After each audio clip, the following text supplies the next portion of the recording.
Hi everyone, welcome back. Today I'm going to show you how to make a Cranberry Chambord Bellini. Now it's a super easy cocktail. All we need is 3 ingredients to make it. Great cocktail for these coming holidays. Alright, without further ado, let's go! Alright, so for this cocktail we're going to need Chambord, sparkling wine or Prosecco, and cranberry juice. Alright, I'm going to start by adding 2 ounces of cranberry juice.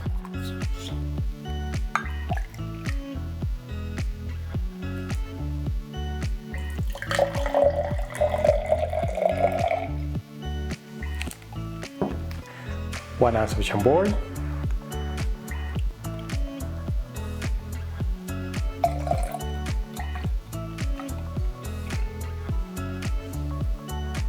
and now we're just gonna top it out with champagne.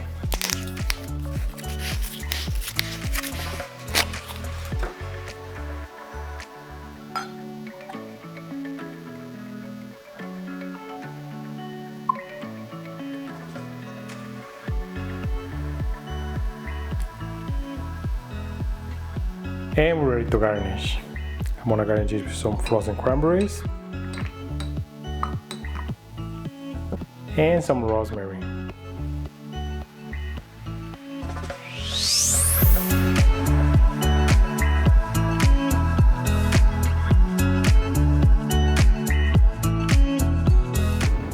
And that's how you make the Chambord and Cranberry Bellini. Now if you guys like the video, give me some thumbs up. And if you want to learn how to make more cocktails like this, make sure you hit the subscribe button if you haven't already. And as always, until the next one, cheers!